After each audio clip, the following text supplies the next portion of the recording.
তো আজকে আমরা কথা বলবো ক্যালিস্থেনিক্স এর বিগিনার স্কিলস নিয়ে, যেগুলো দিয়ে মূলত ফাউন্ডেশন তৈরি হয়। এক্সারসাইজ গুলো যদি ভালোভাবে করতে পারো তাহলে অন্যান্য স্কিলস গুলো সহজে আয়ত্তে আনতে পারবে। আর ভিডিওর শেষে থাকছে একটি বোনাস এক্সারসাইজ। তো এবার প্রথমে আছে পুশ আপস। পুশ আপস এর মধ্যে করা যায় নরমাল পুশ আপস। এবার হাত বরাবর রাখলে চেস্ট মাসেল ট্রেন হবে, হাত পিছনে এনে বাঁকা করে এভাবে পুশ আপস দিলে ব্যাক ট্রেন হবে। খেয়াল রাখবা যে এক্সারসাইজই করো না কেন মাসেল বা পেশিতে যদি চাপ বা টান অনুভূত না হয় তাহলে তুমি ভুলভাবে এক্সারসাইজ করছো। নরমাল পুশ আপস না পারলে ওয়াল পুশ আপস দিতে পারো।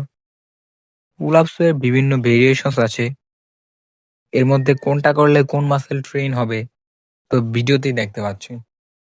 তোমার কাছে যদি পুল আপ বার না থাকে তাহলে যেকোনোভাবে ঝুলার মতো কোনো জায়গা খুঁজে নাও। যেমন আমি প্রথম গাছের ডালে ঝুলে পুল আপ দিতাম। আবার তুমি চাইলে দরজায় ঝুলেও ব্যায়াম করতে পারো। আর যদি নরমাল পুল আপস না হয় তাহলে স্কাল্পচার পুল আপস করতে পারো। তারপর আসছে ডিপস। এটা পুশ আপস আর পুল আপস এর থেকেও একটু কঠিন। ঠিকভাবে পুশ আপস আর পুল আপস করতে পারলে ডিপসে করতে পারবা।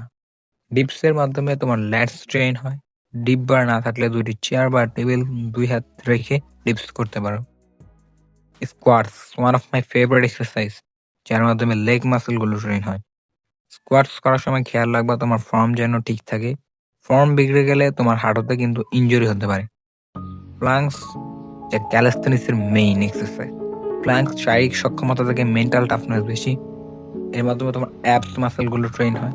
তুমি নিজের বডিকে যত টর্চার করতে পারবা, যত সহ্য করাতে পারবা তত এটা এফেক্টিভ হবে। বিভিন্ন রকম প্লাঙ্কস আছে, এর মধ্যে standard plank, side plank, wrist twisted plank উল্লেখযোগ্য। প্লাঙ্কস 30 সেকেন্ড থেকে 1 মিনিট পর্যন্ত হোল্ড করবা, যা ফেইলিওর পর্যন্ত নিয়ে যাবে। নিম্নে তো 30 সেকেন্ড রাখতেই হবে। আর হ্যাঁ, যারা ফ্যাট বা চর্বি কমাতে চাও তাদের জন্য এটা best exercise. Australian pull up, pull ups এর মতোই কিন্তু এখানে বার নিচে থাকে আর বডি গ্রাউন্ডে টাচ। আর তোমরা যে এক্সারসাইজই করো না কেন ফর্ম যেন ঠিক থাকে। বলেছিলাম ভিডিও লাস্টে একটা বোনাস এক্সারসাইজ দিব। তো ক্যালিস্থেনিক্স গ্রিপ স্ট্রেঞ্জ বা কোনো কিছু আঁকড়ে ধরার ক্ষমতা সবচেয়ে গুরুত্বপূর্ণ। তোমার গ্রিপ স্ট্রেঞ্জ বাড়ানোর জন্য এই এক্সারসাইজটা করতে পারো। পরের ভিডিও হবে ডায়েট প্ল্যান নিয়ে। ভিডিও ভালো লাগলে লাইক করো, নতুন হলে সাবস্ক্রাইব করো, প্রশ্ন থাকলে কমেন্ট করো। দেখা হচ্ছে নতুন কোনো ভিডিওতে নতুন কোনো দিনে। ততক্ষণের জন্য বাই বাই।